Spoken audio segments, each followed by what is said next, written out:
Donc, je vous invite à prendre 1 Corinthiens chapitre 5. Et on avait prévu de faire une pause un peu plus grande dans la série 1 Corinthiens. On va juste la reprendre pendant une semaine. Et on aura une autre prédication sur 1 Corinthiens 6 avant Noël. Mais sinon, on fait une vraie pause et puis on reprend 1 Corinthiens mi-janvier. Donc, ça fait un petit peu feu vert, feu rouge pendant le mois de novembre-décembre. Mais donc, 1 Corinthiens chapitre 5. Et je vais lire à partir du verset 1, on va dans le chapitre en entier. Et après, on fera une partie de prédication sur la première partie du chapitre. Et après, on fera un temps de pause, de questions-réponses. Et après, on reprendra pour un deuxième temps où on va regarder la deuxième partie du verset. Donc, 1 Corinthiens 5, verset 1. On entend généralement dire qu'il y a de l'immoralité sexuelle parmi vous, et une immoralité telle qu'on ne la mentionne même pas chez les non-croyants. C'est au point que l'un de vous a pris la femme de son père. Et vous êtes enflé d'orgueil. Vous auriez dû plutôt prendre le deuil de sorte que l'auteur de cet acte soit exclu du milieu de vous.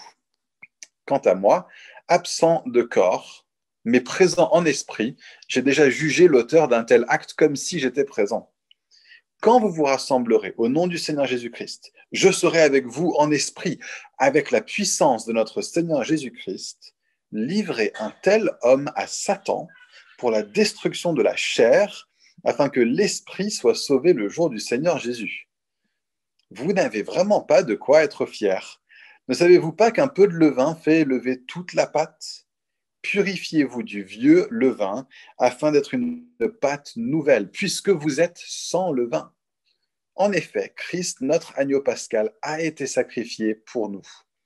Célébrons donc la fête, non avec du vieux levain, le levain du mal et de la méchanceté, mais avec les pains sans levain de la pureté et de la vérité. Je vous ai écrit dans ma lettre de ne pas entretenir de relations avec ceux qui vivent dans l'immoralité sexuelle. Je ne parlais pas d'une manière absolue des gens de ce monde qui vivent dans l'immoralité, ou sont toujours désireux de posséder plus, voleurs, idolâtres. Autrement, il vous faudrait sortir du monde. En fait, ce que je vous ai écrit, c'est de ne pas entretenir de relations avec quelqu'un qui, tout en se disant votre frère, vit dans l'immoralité sexuelle, est toujours désireux de posséder plus, idolâtre, calomniateur, ivrogne ou voleur, de ne même pas manger avec un tel homme. Est-ce à moi, en effet, de juger les gens de l'extérieur ? N'est-ce pas ceux de l'intérieur que vous devez juger ? Les gens de l'extérieur, Dieu les jugera. Chassez le méchant du milieu de vous. Bon, il est sympa ce texte. Il y a quand même pas mal de choses à voir, à explorer. On vous avait dit que ça devenait un petit peu trash, l'épître aux Corinthiens, à partir d'un certain moment. Et là, ce matin, on entre dedans à pieds joints. Mais en vrai, si on comprend bien ce texte, on peut en retirer des leçons super, super importantes pour toutes sortes de choses. Pour la nature de l'Église, à la fois dans la première et la deuxième partie du message, on va voir ça. La nature de la vie chrétienne, et on va voir ça dans la première et la deuxième partie du message. Mais aussi la nature de nos relations entre nous, ça c'est la première partie du message, mais aussi la nature de notre relation avec la culture alentour, et ça c'est la deuxième partie du message de ce matin. Et en voyant tout ça, ma prière c'est qu'on puisse apprendre à avoir un positionnement juste en tant que chrétien, au niveau de notre vie quotidienne, au niveau de notre rapport au travail, au niveau de notre rapport au monde alentour et au niveau de notre rapport à ce que ça veut dire d'être l'Église de Jésus. N'oublions jamais que si nous avons été appelés à être l'Église de Jésus, on le fait toujours dans un contexte. Et que l'Église est appelée à se vivre de façon audible, de façon visible pour les gens, pour tous. Et si vous êtes là ce matin et que vous ne connaissez pas le Seigneur, que vous êtes nouveau à Fireplace, on veut vraiment vous dire bienvenue et on veut être une église qui est un bon lieu pour vous, pour grandir, développer des relations, apprendre à connaître Jésus, apprendre à découvrir ce que c'est que la foi, faire chemin et j'espère découvrir la joie merveilleuse que c'est de devenir un enfant de Dieu par la foi en Jésus-Christ, comme on l'a vu ce matin dans le verset par cœur. Donc l'Église a une vie intérieure qui est forte, mais aussi une vie publique réel qui fait partie de son appel de façon intrinsèque. Alors commençons en essayant de comprendre le texte, en tout cas la première partie du texte. Qu'est-ce que Paul dit ? À qui est-ce qu'il le dit ? Pourquoi il le dit ? Et c'est seulement après avoir fait ce travail qu'on peut chercher à comprendre ce que ce texte demande de nous aujourd'hui. Donc verset 1, je le relis. On entend généralement dire qu'il y a de l'immoralité sexuelle parmi vous, et une immoralité telle qu'on ne la mentionne même pas chez les non-croyants. C'est au point que l'un de vous a pris la femme de son père. Pour le premier truc qu'on apprend ici, c'est que dans l'Église, on a un type qui couche avec sa belle-mère. Ce qu'on voit aussi, c'est que Paul, ça le choque. Il dit que c'est immoral et même pire que ce qu'on voit, même que ce qu'on entend dire à l'extérieur de l'Église. Et ici, il y a deux choses que Paul présume. Un, il présume que c'est normal qu'il y ait de l'immoralité en dehors de l'Église. Il dit que ça, c'est normal. Le même pas dans ce verset est parlant. Mais la deuxième chose qu'on voit, c'est qu'il s'attend par contre à ce que les chrétiens fassent mieux, aient une vie différente que ceux qui ne sont pas chrétiens. Les amis, la vie sexuelle des chrétiens compte énormément. Pourquoi? On va l'explorer beaucoup plus quand on sera à la fin du chapitre 6 et quand on aborde le chapitre 7 de 1 Corinthiens. On espère même, confinement permettant, pouvoir faire une de nos journées Higher Place en parlant de sexualité pour une journée entière, plutôt que de le faire les dimanches matins à la rue de Sèvres ou sur Zoom. On espère pouvoir le faire pendant une journée entière. On aura bien sûr des Higher Place dévoués entièrement au fun, mais ce serait bien de pouvoir juste regarder 1 Corinthiens 7 ensemble. Donc on va beaucoup plus aborder la sexualité à ce moment-là, mais juste pour ce matin, comme le texte en parle, et juste pour peut-être nous aider à faire un petit peu sens de ce qui est là, il me semble qu'il y a la grosse question à se poser, c'est qu'est-ce que c'est que le sexe et pourquoi ça existe? Parce que Dieu n'était pas obligé de faire de nous des créatures sexuées et des créatures sexuelles. Il avait une intention en faisant ça. Pour faire très vite, comme avec chaque grand pourquoi, la réponse va être une variante de cette grande affirmation. C'est pour la gloire de Dieu. Alors, quelle gloire est-ce que Dieu retire de faire de nous des créatures sexuelles, des créatures sexuées? La gloire qu'il en retire, c'est que le sexe n'est pas avant tout pour nous, mais avant tout pour lui, plus particulièrement pour lui servir d'image, de démonstration de qui il est, pour servir d'image et de démonstration de Dieu, pour dire quelque chose de vrai et de glorieux concernant Dieu. Alors, quoi au juste? Qu'est-ce qu'on dit sur Dieu à travers notre sexualité? Éphésiens 5, selon Éphésiens 5, le mariage, l'amour sexuel, la vie sexuelle sont créés par Dieu pour raconter l'histoire de l'amour de Jésus-Christ pour son Église. Comment est-ce que ça se passe exactement? Pour ça, on va attendre Higher Place. Je n'ai juste pas le temps aujourd'hui, malheureusement. Versets 2 à 5. On continue à lire le texte. Vous êtes enflés et vous êtes enflés d'orgueil. Vous auriez dû plutôt prendre le deuil, de sorte que l'auteur de cet acte soit exclu du milieu de vous. Quant à moi, absent de corps mais présent en esprit, j'ai déjà jugé l'auteur d'un tel acte comme si j'étais présent. Quand vous vous rassemblerez au nom du Seigneur Jésus-Christ, je serai avec vous en esprit. Avec la puissance de notre Seigneur Jésus-Christ, livrez un tel homme à Satan pour la destruction de la chair, afin qu'il soit sauvé le jour du Seigneur Jésus-Christ. Donc ici, Paul prend acte en fait de la situation à Corinthe et il montre la gravité du truc selon lui. Selon Paul, l'auteur d'un tel acte devrait être exclu de l'Église.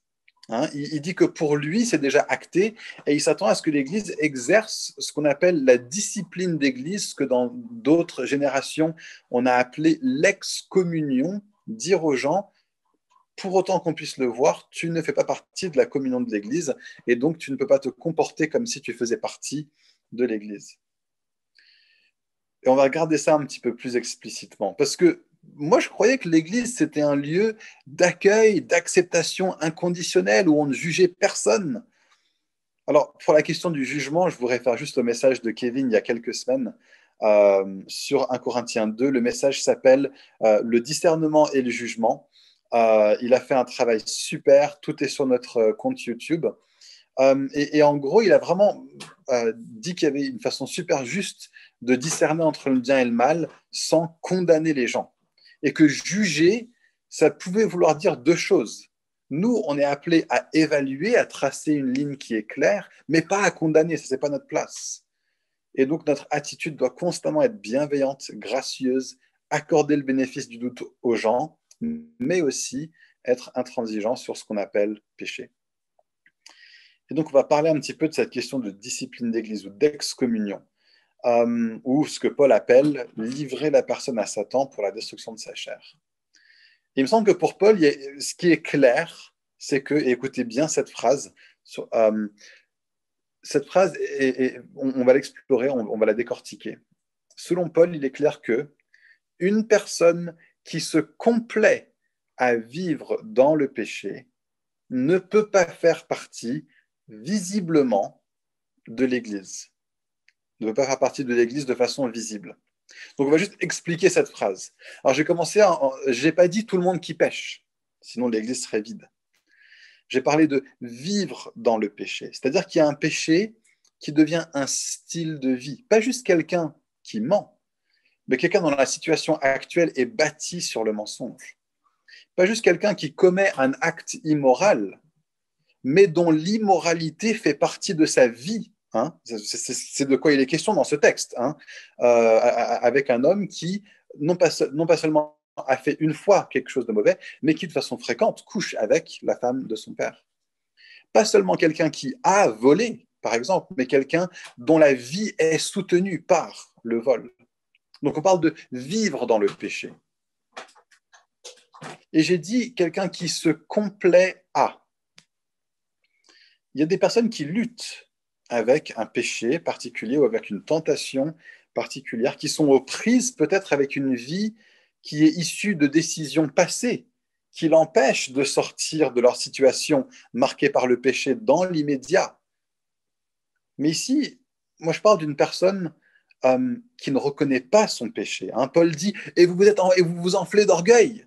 Le gars, il fait ça, il vit là-dedans, et il ne voit pas le problème. Alors que quand on parle d'excommunion, on parle de personnes, donc on parle de personnes qui ne reconnaissent pas leur péché, qui ne s'en repentent pas. Comme quelqu'un qu'on va aller voir et qu'on va dire, tu sais, ça, c'est vraiment pas conforme à la volonté de Dieu. Et qui va nous répondre, ouais, mais si, ça va, quoi. Et puis après, Dieu, il fait grâce, non? Un peu Jean-Paul Sartre, Dieu pardonne, c'est son métier. Ça, c'est tout à fait différent qu'une personne qui me dirait, écoute, Nathan, je sais, et franchement, je lutte avec ça. Est-ce que tu peux m'aider, ou est-ce que tu connais des choses qui peuvent m'aider, ou quelqu'un dans l'église qui peut m'aider? Vous voyez la différence? C'est pas dans les actes en soi, c'est dans les attitudes de cœur vis-à-vis des actes. C'est ça que Dieu cherche. Nous, on regarde aux apparences, mais Dieu, lui, il regarde au cœur. Et c'est pour ça que Jésus accueille une femme qui vit de sa prostitution et qui se jette à ses pieds pour l'adorer. Elle, Jésus va l'accueillir. Alors qu'à l'inverse, il va rejeter un pharisien qui faisait tout bien, qui obéissait scrupuleusement à toutes les lois, qui connaissait l'Ancien Testament par cœur, mais qui reste froid vis-à-vis de Jésus et qui se complaît dans sa vie actuelle. Donc, je parle d'une personne qui vit dans le péché et qui se complaît en ça. Et je parle aussi de faire partie de l'Église visiblement. Faire partie de façon visible de l'Église. Donc l'Église, c'est quoi? C'est pas un bâtiment, même si beaucoup de gens parlent de cette manière-là. On va à l'Église, on ne peut pas aller à l'Église. L'Église, c'est pas un lieu. C'est pas une association de loi 1905 ou de loi 1901. C'est pas un rassemblement même. C'est un peuple. C'est le peuple de Dieu. Le peuple de Dieu, et plus précisément, c'est la communauté spirituelle de tous ceux qui ont été sauvés par Jésus et qui lui appartiennent. Alors, qui fait partie de cette église-là, de cette communauté spirituelle? En vrai, personne ne peut le savoir pour sûr. Parce qu'il n'y a que Dieu qui connaît les cœurs. Nous, notre seul point de discernement là-dessus, c'est ce que Paul a dit. Si tu confesses de ta bouche que Jésus est ton Seigneur et que tu crois dans ton cœur que Dieu l'a ressuscité des morts, alors tu seras sauvé. Donc, quand on baptise quelqu'un, moi, en général, je lui pose 2 questions. 1, est-ce que tu t'es repenti de ton péché? Et 2, est-ce que tu acceptes Jésus comme ton Seigneur et ton Sauveur? Et si la personne me dit oui, alors je lui dis, alors sur ta confession de foi, je te baptise au nom du Père, du Fils et du Saint-Esprit. Je ne déclare pas qu'elle est chrétienne en la baptisant. Je déclare que sa confession de foi me donne la seule raison possible que j'ai de croire qu'elle est sauvée. Et donc, je la baptise non pas pour attester qu'elle est sauvée. Hein. Si vous vous êtes fait baptiser, ce n'est pas ça qui fait que vous êtes sauvé. Je la baptise non pas pour attester qu'elle est sauvée, mais en réponse à son propre témoignage, à son propre salut. Si tu dis de ta bouche. Et le gars que je baptise, il peut mentir en disant ça. Moi, je ne suis pas en position pour en douter. Mais le seul moyen que j'ai d'en douter, c'est selon ce que Jésus nous a dit. On reconnaît un arbre à ses fruits. Et donc, si, ayant observé les fruits de quelqu'un, on voit qu'en fait, il a un mode de vie de péché non repentant, hein, un mode de vie de péché non repentant, alors peut-être qu'on pourrait en déduire qu'en réalité, cette personne-là ne manifeste pas les marques d'une personne sauvée pour autant qu'on puisse le savoir. Peut-être que Dieu lui dira autre chose. Hein. Il n'y a que Dieu qui connaît les cœurs vraiment. On ne peut pas dire qui vraiment fait partie de l'Église spirituelle, de l'Église invisible ou pas. Par contre, si dans le visible, une personne manifeste les marques de quelqu'un qui n'est pas sauvé, alors on devrait dire à cette personne, alors tu ne peux pas faire partie de l'Église visible manifestée par cette Église locale. Une dernière chose, comment est-ce qu'on sait si qu'une personne est repentante ou pas? Est-ce que c'est repentante vis-à-vis d'une personne? Jésus nous parle d'un processus vis-à-vis de ça dans Matthieu 18. Il va dire, si tu as quelque chose contre ton frère, va le voir. Va lui en parler. Et s'il ne se repent pas, eh ben, vois avec une deuxième personne. Est-ce que toi aussi tu vois ça? Ok, on va aller le voir à deux. On va lui en parler à deux. Et si la personne, encore une fois, n'accepte pas, alors parlons-en au niveau de l'Église. D'accord? Et si à nouveau la personne ne se repent pas, là on peut dire qu'il y a un péché qui a été confronté bibliquement et dont la personne ne s'est pas repentie. Et donc l'Église va lui dire, alors à ce moment-là, on ne peut plus considérer que tu fais partie de l'Église de façon visible. Alors, quelle est l'intention de Paul en faisant ça? En vrai, Paul a un véritable amour à la fois pour Dieu, hein, pour la mise en valeur de sa nature par son peuple, l'Église qui est supposée le représenter, mais aussi un amour pour la personne en question. Regardez comment Paul en parle. En fait, c'est vraiment touchant. Les mots utilisés semblent super trash, mais en fait, quand on les décortique, on se rend compte que c'est beau. Il parle de livrer la personne à Satan pour la destruction de sa chair. Alors, c'est quoi ça? C'est quoi ça? Livrer à Satan, c'est dire, je te dis formellement, ouvertement, ton mode de vie me pousse, et nous pousse, parce que c'est en Église, c'est pas qu'une personne, nous pousse à te dire que nous n'estimons pas aujourd'hui que tu sois réellement sauvé. Nous n'estimons pas. Hein. Les fruits de tes actes nous font dire que pour autant qu'on puisse le savoir, tu n'appartiens pas à Jésus. Or, quiconque n'appartient pas à Jésus appartient à Satan. Et cet acte-là peut servir, hein, Paul dit, pour que son âme soit sauvée au dernier jour.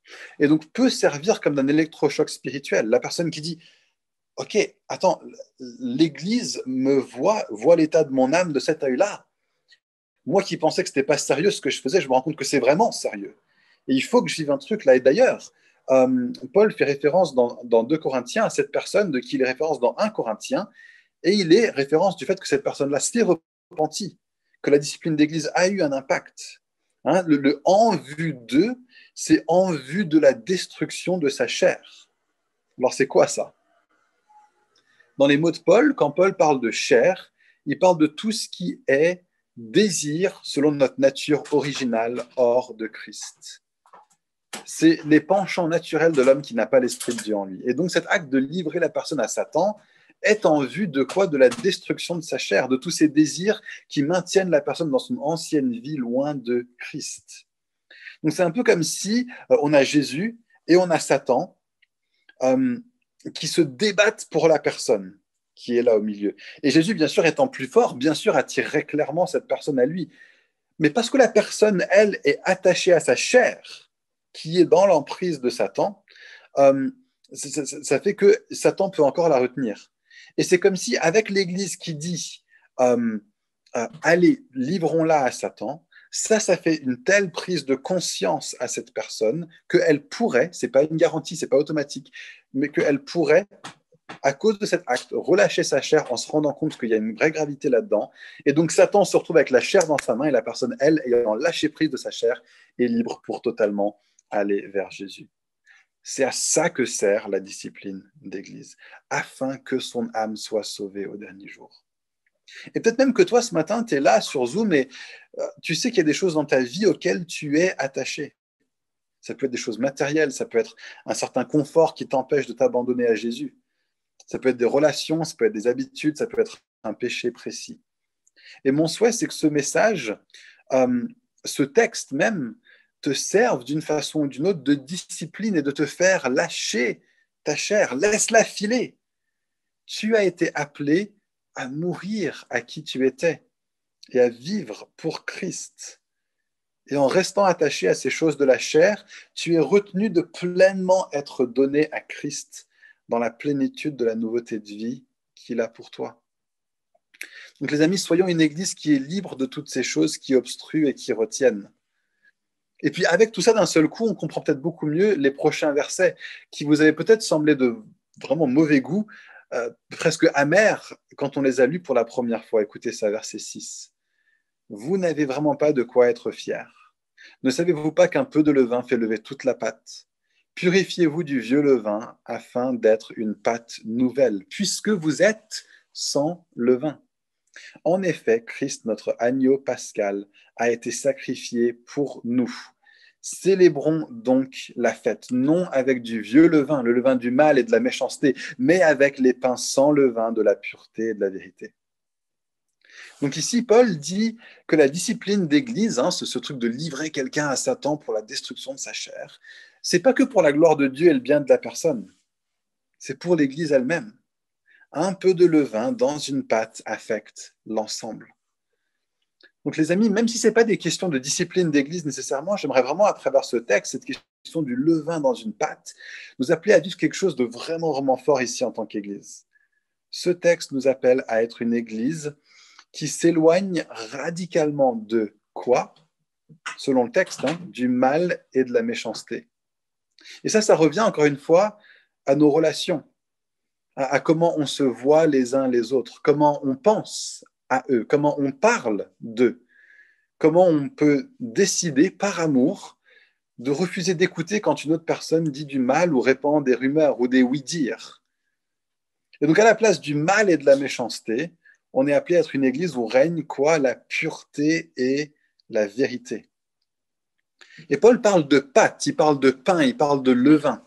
Ça, pour les personnes qui sont d'origine juive, c'est une image qui est super parlante. Chaque année, ils avaient une fête qui s'appelait la fête des pains sans levain. Et les membres d'un foyer, pendant cette fête, avant cette fête, devaient faire un grand nettoyage de printemps, super profond, super rigoureux, pour vérifier qu'il n'y avait pas une once de levain dans toute la maison avant de commencer la fête des pains.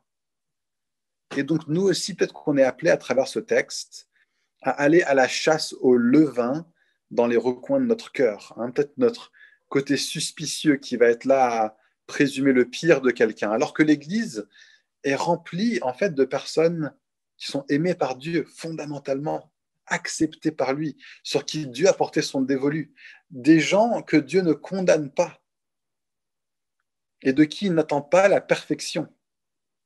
Voilà comment Dieu nous voit. Est-ce que nous nous voyons les uns les autres comme ça? Le levain, ce n'est pas les défauts des uns et des autres.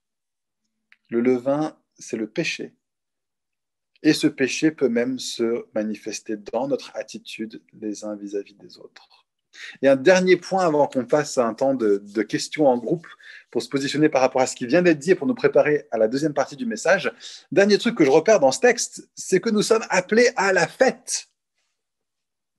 Vous êtes déjà sans levain. Célébrez donc la fête. Alors je sais qu'on est en période de crise et qu'une sorte de morosité est descendue sur le pays.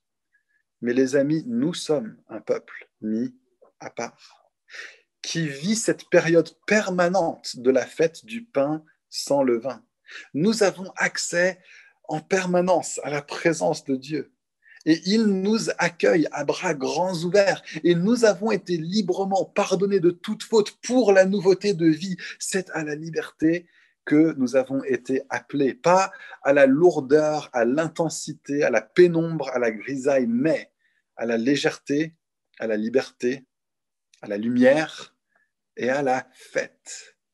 Donc oui, n'oublions pas de partir à la chasse au levain, mais n'oublions pas non plus d'être une église qui célèbre la fête.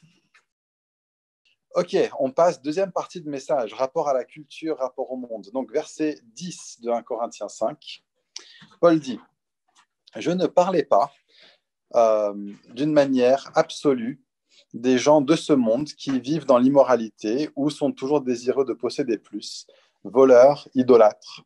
Autrement, il vous faudrait sortir du monde. En fait, ce que je vous ai écrit, c'est de ne pas entretenir de relations avec quelqu'un qui, tout en se disant votre frère vit dans l'immoralité sexuelle, est toujours désireux de posséder plus, idolâtre, calomniateur, ivrogne ou voleur, de ne même pas manger avec un tel homme. Est-ce à moi, en effet, de juger les gens de l'extérieur? N'est-ce pas ceux de l'intérieur que vous devez juger? Les gens de l'extérieur, Dieu les jugera. Chassez le méchant du milieu de vous. Donc on en vient au dernier point, un point qui est vachement important et il concerne le rapport des chrétiens avec le monde. C'est un sujet qu'on pourrait aborder de façon longue, large, en travers. On a 20 minutes, ça, on pourrait faire des journées entières de conférences dessus. C'est des questions qui ont fait couler beaucoup d'encre. C'est quoi le rapport entre chrétiens et culture, et entre chrétiens et église et société. Et en fait, il y a 4 grandes écoles traditionnelles, et là, je m'appuie vraiment sur Tim Keller qui les a fait ressortir. Et je vais les présenter les 4 avec ce qu'elles peuvent avoir de bon et ce qu'elles peuvent avoir de mauvais, et essayer de retrouver le bon en tout et de rejeter le mauvais en tout.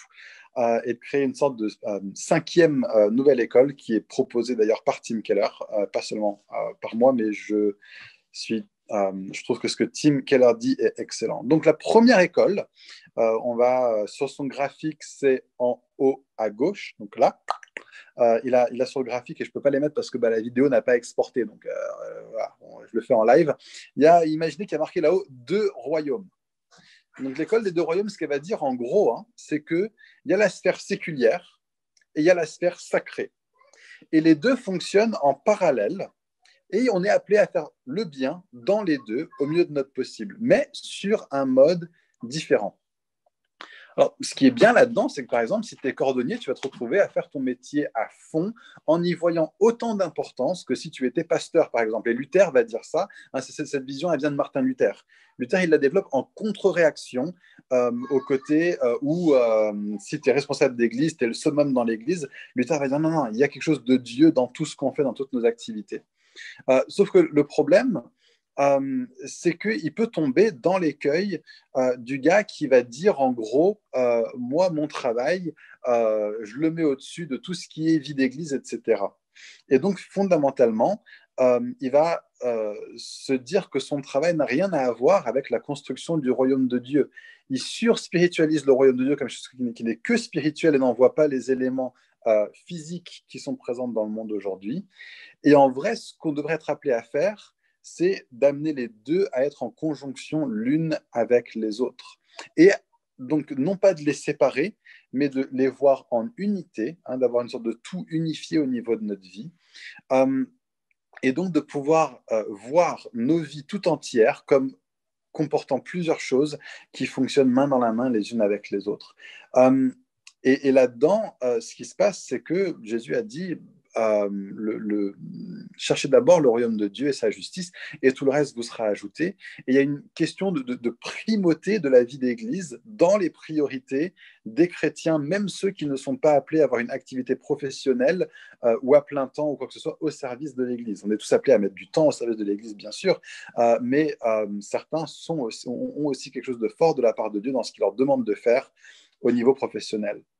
Donc les 2 royaumes vont nous conduire à de l'excellence au niveau de notre travail, et ça c'est génial, mais on peut corriger la vision des 2 royaumes en faisant voir en fait que plus qu'important, notre travail en fait a un caractère sacré et fait partie de la construction du royaume de Dieu, et que dans le royaume de Dieu, le bon ordre est de mettre sa vitalité spirituelle et de mettre sa communauté spirituelle en premier avec le reste qui découle de ça. La deuxième école, c'est l'école des pertinents. Ils sont là, en haut, à droite. À l'extrême, les pertinents, ce qu'ils vont dire, c'est ça. Ayons un message qui est dit de la façon qui va être le plus audible possible par les autres. Donc notre rapport à la culture, c'est quoi notre rapport à la culture? C'est de ressembler au maximum à la culture pour avoir un maximum d'impact. Et là, forcément, le risque, c'est qu'on tombe dans une énorme contrefaçon du christianisme. Par recherche de performance et de chiffres, on finit par ressembler en fait au monde. Mais par contre, là où ils ont une intuition juste, les pertinents, c'est que nous sommes appelés à vivre des vies qui vont être une traduction et une démonstration du message de Dieu qui va avoir un impact fort sur les gens, plutôt que de juste leur balancer des versets bibliques ou de parler avec un langage qui n'est compréhensible que par les chrétiens. On est appelé à présenter la vie chrétienne dans notre contexte, pour notre contexte. Et donc, on est appelé à avoir une implication dans les sphères de la société pour parler avec la culture, selon les modes et les codes de la culture, sans compromettre le fond d'une manière ou d'une autre. Donc, vous voyez, dans ces deux écoles-là, David vient de partager le schéma duquel je parle. Tu es un chef, David. Merci beaucoup. Donc, vous voyez que dans ces deux écoles, elles ont raison, les deux, dans le fait de voir que l'implication chrétienne dans le monde, dans la société, est quelque chose de super positif qui est vraiment, vraiment à encourager. Mais le souci, c'est que l'un d'entre eux va excessivement séparer le sacré et le profane. En fait, Luther voulait faire l'inverse du catholicisme, il a continué à être dans le même schéma que le catholicisme, en séparant trop vie sacrée et vie profane, ou bien à excessivement les mêler. Donc, ils ont très bien compris le « je ne vous demande pas de sortir du monde » de ce passage, mais ils n'ont pas assez le côté « ne laissez pas la levure entrer dans la pâte » qu'on a vu dans les versets précédents. Alors, de l'autre côté, en bas là, du graphique, on va avoir des gens qui sont plus méfiants vis-à-vis de la culture. Donc, les premiers sont confiants vis-à-vis de la culture, les deuxièmes sont méfiants vis-à-vis de la culture. On a d'abord, en bas là, les contre-culturels. Eux, ce qu'ils vont dire, c'est il n'y a rien de commun entre Christ et César, rien de commun entre Babylone et Jérusalem. On doit créer plutôt des micro-communautés séparées du monde qui vont se couper de la culture et vivre leur sainteté aussi fortement que possible dans leur coin pour ne pas être infectés par le monde. Donc là, j'ai décrit l'extrême, d'accord? Et dans cet extrême, on a certains monastères, on a peut-être certains des Amish, par exemple. Mais pour le coup, les contre-culturels partent d'une intuition forte, puissante, essentielle même, qui dit ça, que l'Église et nous, en tant que chrétiens, sommes appelés à être une contre-proposition de la société, une société alternative, une cité sur une colline. Alors Jésus dit une cité sur une colline qui ne peut pas être cachée, mais une cité sur une colline quand même. D'être une lumière, oui, une lumière qu'on ne cache pas sous un boisseau, mais une lumière quand même. Une vision, une démonstration forte de ce que c'est que d'être chrétien. Une démonstration radicale de la valeur puissante de notre roi à travers le vécu entier, total, radical de son royaume, à travers une église locale qui est une communauté belle, radieuse, différente, pétrie d'amour. Et c'est ça qui va être attrayant pour le monde. Alors le risque, c'est de n'être qu'une église qui attire, plutôt d'être une église qui va vers, alors que le mandat de Jésus, on est tous d'accord, son mandat, c'est aller. Et le message de ce type de vision avec contre-culturel peut être trop fortement venez.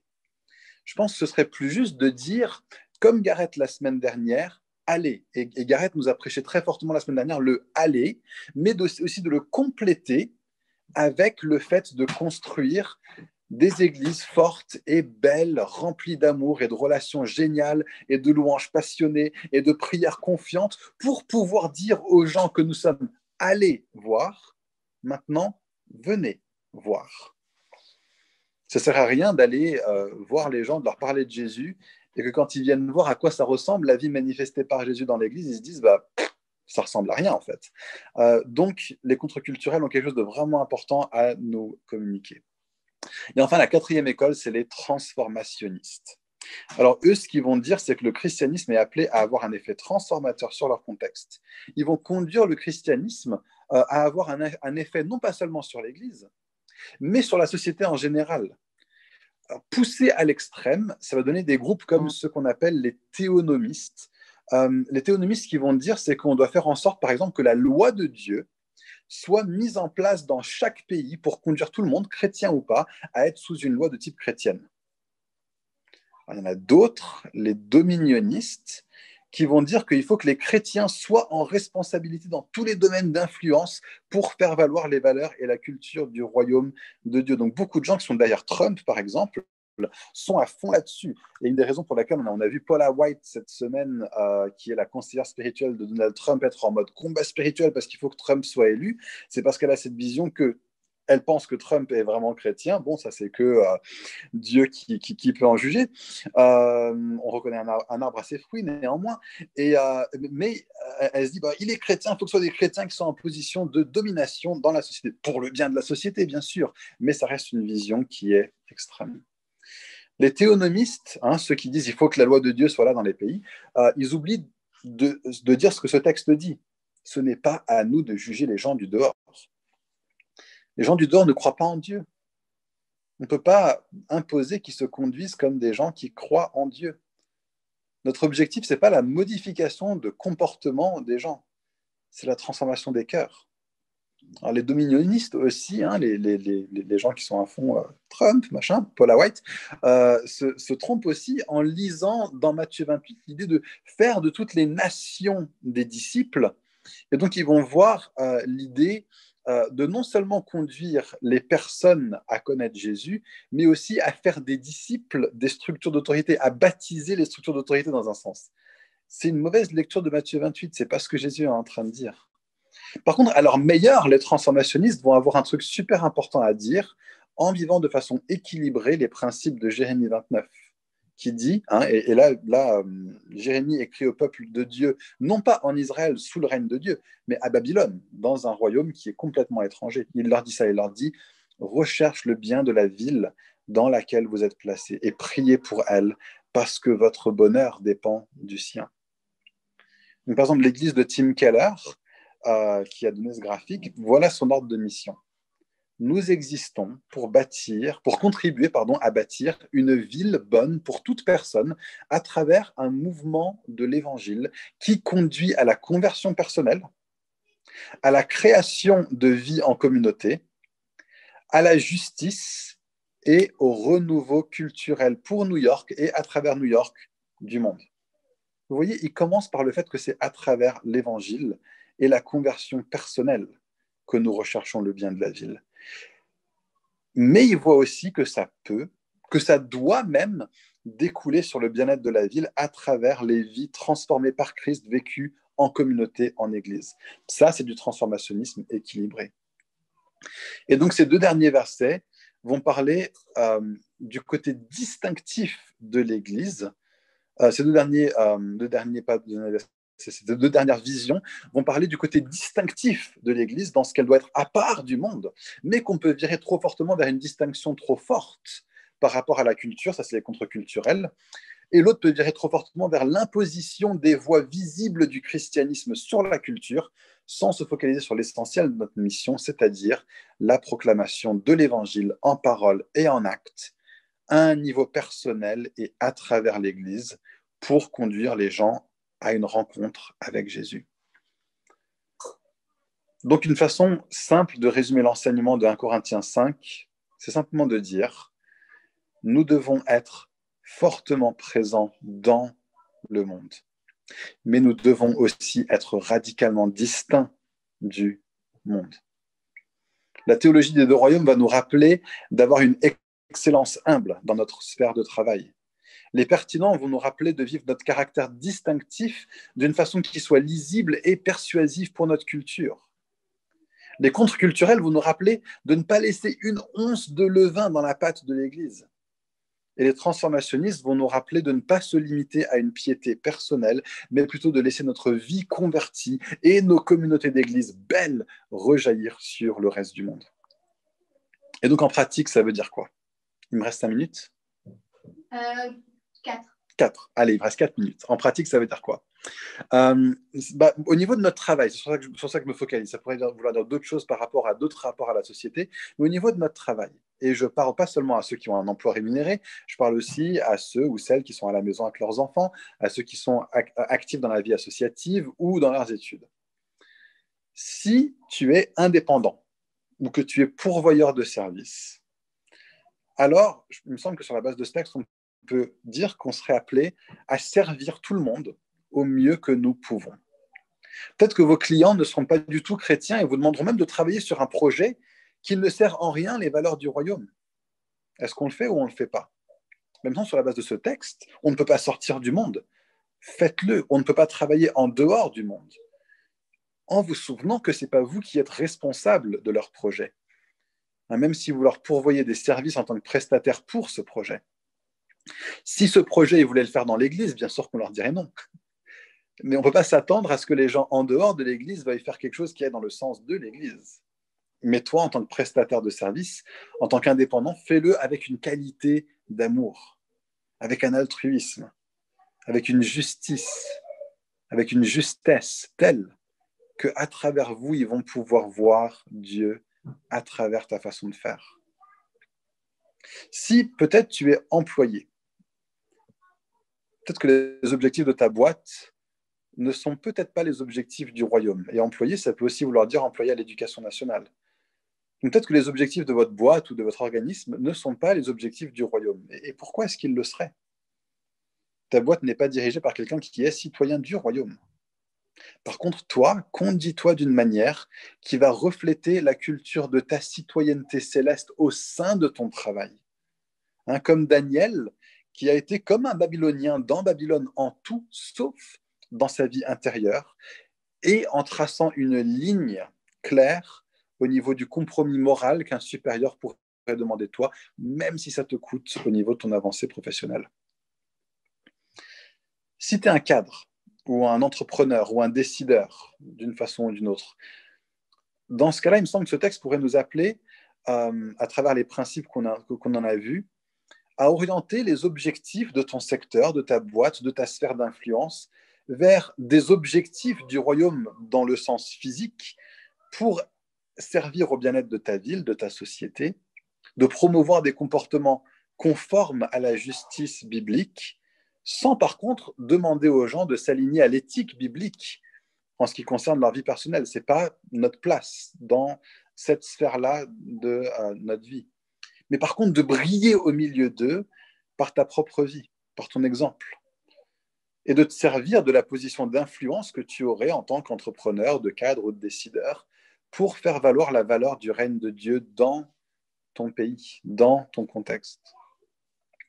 Et puis enfin, si tu travailles dans un domaine qui est strictement chrétien, que ce soit ta famille, ou une association chrétienne, ou autre, alors fais-le en donnant aux gens que tu sers d'abord une ouverture sur le monde. Paul valorise l'ouverture dans ce monde, sur le monde dans ce texte. Une vision pour le bien de l'extérieur, mais avec la promotion d'une culture interne qui cherche à être un reflet aussi exact que possible des valeurs et de la culture du royaume. Promouvois d'abord et avant tout la foi en chacun, la foi pour tes enfants, tes collègues dans une organisation chrétienne, ton CA. Et puis aussi ensuite leur comportement, pour devenir ensemble une démonstration vivante, un microcosme de cette société alternative qu'est l'Église, et vivez ensemble comme une compagnie de personnes qui font prévaloir les bienfaits du royaume sur le monde alentour, à travers votre famille, à travers votre association chrétienne, etc., etc. Il y a peut-être des gens ici, et je finis sur ça, dans ma dernière minute. Peut-être que tu es là en train d'entendre ce message, et peut-être que son attitude naturelle pourrait être une attitude de fuite par rapport au monde. Trop rapidement à dire « Ah, je ne veux pas être trop impliqué dans le monde », de fuite. Si ça c'est toi, ma prière pour toi ce matin, c'est que l'évangile de Jésus vienne te donner une robustesse de foi qui va te permettre de vivre dans le monde sans avoir peur de lui, mais plutôt avec une confiance en la main de Dieu sur toi et qui te préserve en ça. Peut-être qu'il y en a d'autres ici où tu as besoin d'équilibrer peut-être ton attitude naturelle, où tu te retrouves à trop vite imiter le monde, avoir une attitude d'imitation par rapport au monde. Et si ça, c'est toi, Alors, je veux prier que l'évangile de Jésus vienne te donner une dévotion entière à être différente, à être distinct, à être distinctif pour toujours mieux briller au sein de ce monde.